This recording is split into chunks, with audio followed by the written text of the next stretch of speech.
What's going on, y'all? Machiavelli Mills TV. I hit the like button, hit the subscribe button. So look, y'all. NBA Summer League is going on right now, and the question remains: is Bronny James being unfairly criticized by broadcast television media, by print media, by YouTube content creators? All the same, are they unfairly criticizing Bronny James, the 55th overall pick? The answer to that is no. As big as a LeBron fan as I am, Bronny James is not playing good basketball right now, right? He's not shooting the basketball well, at all. He's not shooting the ball well at all. I haven't watched the games, but I've been looking at the box scores and his shooting percentages. He's not shooting the ball well. He has games where he seems to be indecisive, where he's not like he's aggressive one game. One game he's not aggressive at all. He got to be able to, get himself in a rhythm. And he got to turn himself into a pro player. He's not playing good professional ball right now. He's going to have to work on his confidence. He's going to have to stay in the gym, stay in that lab, and he's going to have to figure it out like a lot of pros do. You know what I mean? So he got some work to do. He's been playing well defensively, I believe. One game he had like 3 blocks, which is great for a 6'1" guard, right? He had a couple of steals a few games, or a game or two or something like that, right? So I believe he can be a very good defender. He's a solid defender right now, right? But he got to be able to put the ball in the bucket for real, especially with people looking at the fact that he got a 4-year deal, and people looking at the fact that his father, LeBron James Sr., has said that, hey, my son is better than a few of these dudes, and I think he said a lot of these dudes in the league right now. And so that gives people extra animus, because a lot of people felt like that was disrespectful to the players that were currently in the league. And so they have a right to scrutinize or criticize his game, and critique his game, rather. And he's not playing good basketball right now. It is what it is. I wish the best for him, absolutely. But again, he's going to have to get his confidence in order, and he's going to have to learn how to be a professional to the highest degree. Right now, I think he has to be more assertive. But I think too, even when he's assertive, he gotta get his shot to fall. And so he gonna have to spend some time in that G League, you know what I mean? And hone his game and learn how to play to a league type level. You know what I mean? And so back to LeBron James Sr. LeBron said Bronny was better than a lot of dudes in the league. When he did that, he was under his LeVar Ball Act, right? Imitating LeVar. LeVar pubbed up his sons so much. And Lonzo was great in college, but I believe LeVar hyping up Lonzo so much is what got him drafted number 2, even though Lonzo was the man at UCLA, right? But you had people looking at Lonzo like he was a future Hall of Famer. And again, I think it was based off more than just his play, because he played well, but it was also LeVar hyping him up. Now, in LeVar's case, he hyped up all 3 of his sons. 2 of his boys were great professional players. And I hope Lonzo can get back healthy at some point, right? But he hyped up LiAngelo Ball, too. And LiAngelo was not a pro player. But he hyped him up and made it seem like, hey, my boy better than this dude in the league, that dude in the league. He said Lonzo was better than Steph Curry, all these other guards, and LaMelo. He said LaMelo was better than them dudes, too. You know what I mean? And I think LeBron had that same type of like mindset where I'm gonna pull up my son and make him get on people's radar.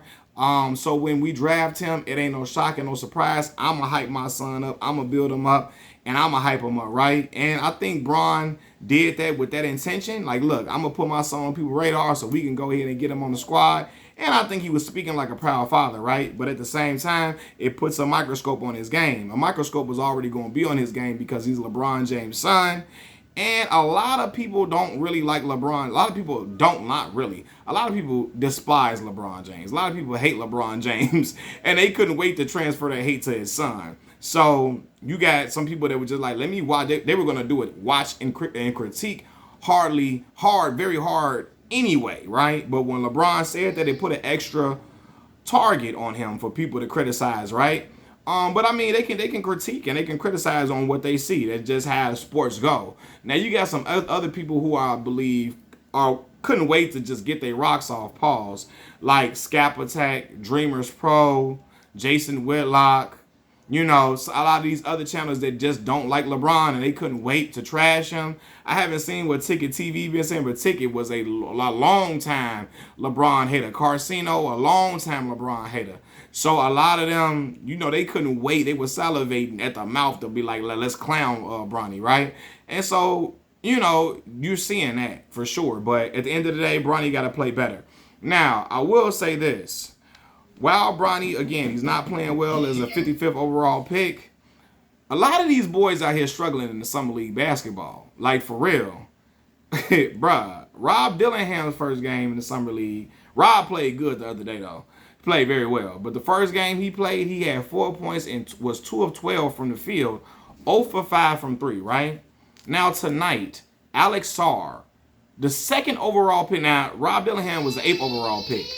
Alex Sarr, second overall pick in this year's NBA draft, a 7-footer, had 0 points. He went 0 for 15 from the field, 0 for 7 from 3, 0 for 2 from the free throw line, and had 3 turnovers. I promise y'all, if we grading Alex Sarr on the Bronny James scale, the boy would be on the first thing smoking back to France. If we graded him on that grade scale, he would be on the first thing smoking back to France. The boy, that's a terrible performance, especially as a 7-footer. Now, he's not going to get critiqued like Bronny, and we know why, because he's not LeBron James' son. I know a lot of y'all going to say, well, because his father, you know, he didn't come out and say he's the best thing, better than everybody. But listen, he got drafted 2nd overall, so that is already saying, like, he better than a lot of other dudes. And so he deserves to get critiqued as well and criticism, because that's horrible. Bronny playing terrible, too, but that's horrible. As a 7-footer, 0 of 15, 0 of 7, 0 of 2 from free throw line. But the 0 of 15 and 0 of 7, 3 turnovers, that's just terrible as a 7-footer and a second overall pick, period. Second overall pick cannot be playing like that. That just cannot be a thing. You know what I mean? So a lot of these dudes, these young men are struggling right now in the Summer League, and they got to get back in the rhythm. But again, Alex Sarr is not going to be critiqued in the manner of a Bronny James, because he's not LeBron James' son. But he should be critiqued on that same level as Bronny James, because the number 2 overall pick should not be playing like this in the Summer League play. He should not be playing, bro. 7 foot, you should not be 0 of 15. In Summer League play, like, come on. That should not be cool. But I haven't watched these games to see how players are really, really playing. I've seen people pointing out Alex Sarr's rebounds and a block shot or 2 or something like that, right? Or he got that's pretty good stat line. Nobody takes into account Bronny James blocks or steals or nothing when he plays, when he shoots terrible. So we're not going to do it with Alex Sarr either. We're not going to do that with him at all. You know, a lot of y'all want to try to do that and play them like, oh, well, he had this and he had that. We ain't doing it with Bronny James. We ain't going to do it with Alex Sarr. He played terrible. But yeah, I haven't watched a lot. I haven't watched none of these games. I ain't watched Summer League, to be honest with y'all, since Derrick Rose rookie season. I don't watch Summer League basketball unless I'm really, really trying to observe how. Again, I didn't even care how the Bulls players were playing in Summer League. Unless it's only player I watched was Derrick Rose, because Pooh was a phenom that I had been watching since I was in elementary school in Chicago. You know what I mean? So I was trying to watch exactly what Derrick was doing, but I ain't been watching everybody else. But yeah, man, Bronny James gonna have to play a lot better. You're gonna have to come with it. You're gonna have to stay in that lab, stay working. You're gonna have to learn, work on his shot. He's gonna have to really, really, work on his offensive game for sure, and keep honing the defensive game as well in order to be a mainstay in the league. Now, a lot of y'all gonna say, is he taking spots away from other players that could be playing? No. Listen, man. The NBA has always been a game of politics all across the board. Players that I've seen better players at mid-major schools not get drafted for players that was averaging 6 and 7 at UCLA, at Ohio State, at Florida, at Duke, at North Carolina, and dudes at mid-major level were way better than them, right? It's just they didn't go to the school with the right name. So we're not going to act like Bronny is the one taking away these chances from other people when it's been going on for the longest of time. My right-hand man, Kiefer Sykes, Kiefer was good enough to be in the league from day one to me, right? You had guys like T.J. McConnell, who he smoked in college, right? When T.J. McConnell was at Duquesne. TJ McConnell ended up transferring to Arizona. He got that look to get in the league, right? What's the boy named Cameron Payne? Kiefer was always better than Cameron Payne. Cameron Payne went to a bigger program, right? What's the boy that was at Utah? DeLon Wright? What's the boy? I don't know. DeLon Wright or whatever his name is. I thought my boy Kiefer was better than him. Y'all can look up Kiefer, my boy Kiefer Sykes' stats at University of Wisconsin Green Bay. If Kiefer does what he does at Wisconsin, at a Big East school, at Ohio State or whatever, he gets drafted. So politics have always come into play in the NBA. So I ain't hollering Bronny taking no spots from nobody, because people have, a lot of these big time players have been taking spots from people who have been more deserving for a long time. It's just certain players get looks because they play for a certain coach, they play within a certain program, and that's just always been the name of the game. Like, it's been dudes that been in the league that I was just like, bro, how was he here? Denzel Valentine, he went to Michigan State. He had a good career at Michigan State. I just never thought Denzel was like that, and there was other players that were much better than him. But because he went to Michigan State, played for Tom Izzo, he gets that nod. You know what I mean? Truth be told, man, Draymond has made him a great career, but I didn't think Draymond was going to get drafted at all like that. You know what I mean? But he went to the right situation to hoop. Draymond turned himself into an all-star player, turned himself into a defensive player of the year, and a very, very glue guy, a hard-nosed defender, and made a hell of a career out of him for himself. But, man, I'm going to exclude Draymond from that. But I've seen dudes get opportunities over guys that were much more deserving due to the program they played at.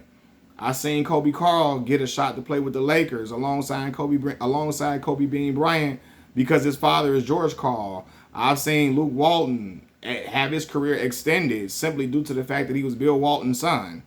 And that's it. I've seen John Barry play an extensive amount of years in the NBA only due to the fact that he was a Hall of Famer, Rick Barry's son, and John wasn't hitting on nothing for years. You know what I mean? So I'm not finna holler about Bronny taking some other kid's spot when there's a lot of players that have taken a lot of other kids' spot for years. You know what I mean? But yeah, man, Bronny not playing well, but it's a lot of dudes that were drafted in the top 5 that's not playing well either, like Alex Sarr. I'm out, y'all. Bronny do got to play better though. Peace.